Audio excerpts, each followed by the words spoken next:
Assalamualaikum warahmatullahi wabarakatuh. Bismillah walhamdulillah. Wassalatu wassalamu ala rasulillah wa ala alihi wa sahbihi wa mawalah. Wala hawla wala quwata illa billah, amma ba'd. Ikhwan fillah rahimakumullah, dimanapun antum sekalian berada, semoga kita semua senantiasa dalam rahmat, dalam keberkahan, dan juga dalam lindungan Allah subhanahu wa ta'ala di segala aktivitas kita, dalam kehidupan kita sehari-hari. Amin ya rabbal alamin.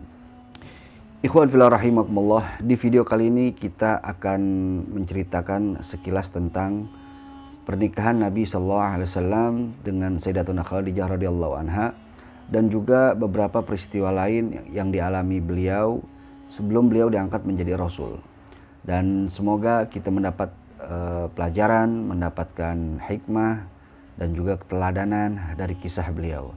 Dan mari kita simak bersama-sama.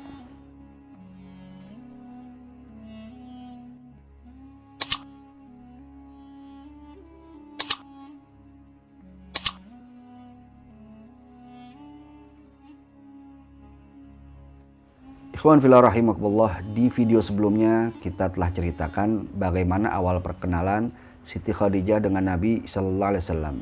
Di mana awalnya beliau, Siti Khadijah, mendengar tentang kejujuran dan tentang amanahnya Nabi sallallahu alaihi wasallam dalam berniaga, serta baik pula budi pekertinya dalam pergaulan.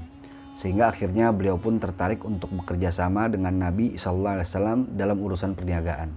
Dan beliau pun puas dengan hasil kerjasama tersebut, karena Nabi Sallallahu Alaihi Wasallam ini membawa keuntungan yang sangat besar yang belum pernah ia dapatkan dari perniagaan-perniagaan sebelumnya.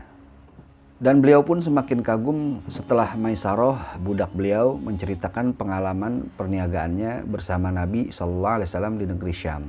Kekaguman beliau kepada Nabi Sallallahu Alaihi Wasallam semakin hari ini semakin bertambah, hingga akhirnya beliau radhiyallahu anha berkonsultasi kepada sahabat dan keluarga beliau yang bernama Nafisah binti Munyah. Beliau sampaikan kepada Nafisah bahwa beliau ingin membina rumah tangga kepada sang Nabi. Setelah mendengar curhatan Siti Khadijah tentang Nabi Sallallahu Alaihi Wasallam, maka Nafisah pun langsung menyampaikan apa yang didengarnya kepada Nabi Sallallahu Alaihi Wasallam. Pucuk dicinta ulam pun tiba. Nabi Sallallahu Alaihi Wasallam pun menyambut keinginan Sayyidatuna Khadijah radhiyallahu anha. Lalu Nabi Sallallahu Alaihi Wasallam pun berkonsultasi kepada keluarganya, dan keluarganya pun menyambut baik apa yang disampaikan oleh Nabi Sallallahu Alaihi Wasallam tersebut. Maka berangkatlah Nabi Sallallahu Alaihi Wasallam beserta keluarga untuk melamar Sayyidatuna Khadijah radhiyallahu anha. Dan lamaran itu pun disambut baik oleh keluarga besar Siti Khadijah, dan singkat cerita diselenggarakanlah pernikahan antara Nabi Sallallahu Alaihi Wasallam dengan Siti Khadijah radhiyallahu anha. Dan saat itu Nabi Sallallahu Alaihi Wasallam berusia sekitar 25 tahun, sedangkan Siti Khadijah berusia 40 tahun. Dan pernikahan itu dilangsungkan mengikuti syariat yang berlaku di zaman itu. Nabi Sallallahu Alaihi Wasallam memberikan mahar kepada Siti Khadijah berupa 20 ekor onta bakroh, yakni onta yang muda yang mempunyai kualitas yang baik, yang jika dikonversikan dengan nominal sekarang kira-kira sejumlah 1 miliar rupiah. Pernikahan Nabi Sallallahu Alaihi Wasallam dengan Siti Khadijah radhiyallahu anha menjadi pernikahan Nabi yang pertama. Sedangkan untuk Siti Khadijah ini pernikahan beliau yang ketiga. Karena sebelumnya beliau ini pernah menikah dengan Abu Hala binti Zarah At-Tamimi, dan kemudian suami beliau tersebut wafat. Lalu setelah itu beliau menikah lagi dengan seorang pria yang bernama Atik bin Abid Al-Makhzumi, yang juga setelah itu wafat.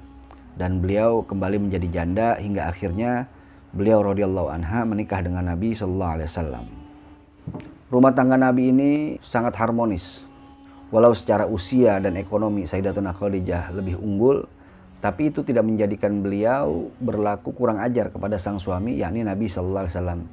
Justru sebaliknya, bahkan beliau ini sangat menghormati dan memuliakan Nabi Sallallahu Alaihi Wasallam. Dan Nabi Sallallahu Alaihi Wasallam pun tidak pernah memadu beliau dengan wanita lain hingga beliau wafat. Dari pernikahannya itu mereka dikaruniai putra dan putri sebanyak 6 orang. Yang pertama yaitu Qasim yang wafat pada saat masih berusia 2 tahun. Dan dari sinilah Nabi Sallallahu Alaihi Wasallam mendapat kunyah atau panggilan Abul Qasim, yang artinya bapaknya Qasim. Lalu yang kedua seorang putri bernama Zainab. Dan ketiga juga seorang putri dan dinamakan Ruqayyah. Dan yang keempat juga seorang putri dinamakan Ummu Kulthum. Dan yang kelima seorang putri pula yang dinamakan Fatimah. Dan yang keenam yaitu seorang putra yang bernama Abdullah yang dijuluki At-Thayyib atau At-Thahir, dan beliau juga wafat ketika masih balita. Semua putra-putri beliau ini berasal dari pernikahannya dengan Siti Khadijah, dan Nabi SAW pun mempunyai anak yang lain dari pernikahannya dengan Maria Al-Qibtiyah yang bernama Ibrahim. Namun ia pun wafat saat masih balita. Semua putra-putri Nabi SAW wafat di saat beliau ini masih hidup, kecuali Siti Fatimah Zahra radhiyallahu anha. Beliau ini wafat 6 bulan setelah Nabi SAW wafat. Saat Nabi SAW berusia 35 tahun, Mekah ini mengalami kebanjiran dan membuat Ka'bah tergenang. Akibat genangan itu membuat bangunan Ka'bah ini hampir rubuh. Karena itu orang-orang Quraisy pun sepakat untuk merenovasinya. Tapi awalnya orang-orang Quraisy ini takut untuk merenovasi Ka'bah karena mereka khawatir takut terjadi apa-apa pada diri mereka. Istilah kitanya kualat ya. Hingga akhirnya seseorang yang bernama Al-Walid bin Mughirah, salah seorang sesepuh Quraisy dari Bani Makhzum, yang juga salah satu orang yang terpandang dan dihormati di kota Mekah, dan ia juga merupakan ayah dari Khalid ibn Walid yang kelak akan menjadi sahabat Nabi SAW dan mendapat julukan Saifullah atau pedangnya Allah. Nah, Walid bin Mughirah ini mulai mendekati Ka'bah dan menghancurkan beberapa bagiannya yang sudah rapuh untuk direnovasi. Dan orang-orang Quraisy pun melihat dan memperhatikan serta menunggu apa yang akan terjadi kepada Al-Walid ini. Dan ternyata tidak terjadi apa-apa dengan Walid bin Mughirah ini. Akhirnya barulah orang-orang Quraisy itu mulai berani untuk mengikutinya merenovasi Ka'bah. Setelah renovasi itu selesai, maka sampailah pada urusan peletakan Hajar Aswad ke tempatnya semula. Mereka pun akhirnya bertikai mengenai siapa yang paling berhak untuk meletakkan Hajar Aswad itu ke tempatnya. Dan mereka masing-masing merasa berhak. Hingga akhirnya pertikaian itu berlangsung hingga 4 hari. Bahkan pertikaian itu semakin meruncing hingga hampir terjadi peperangan di antara mereka.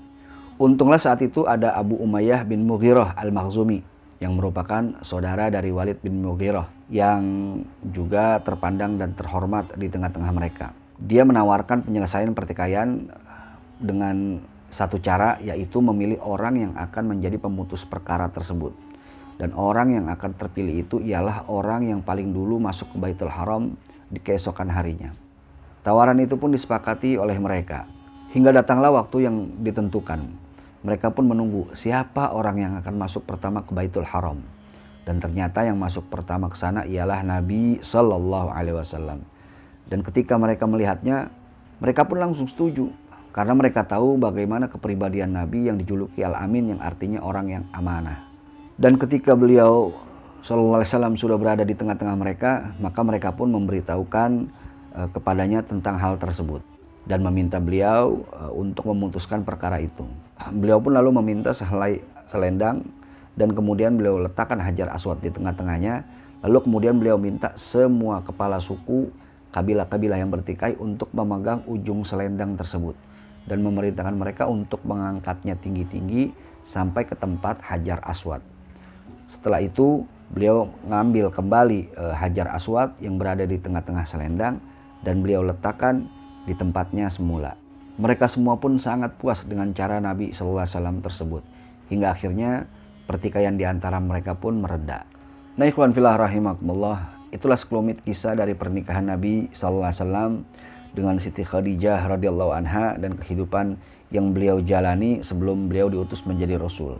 Dan insya Allah kita akan lanjutkan kembali kisah beliau SAW di episode yang berikutnya. Semoga bermanfaat. Wallahu a'lam bishawab.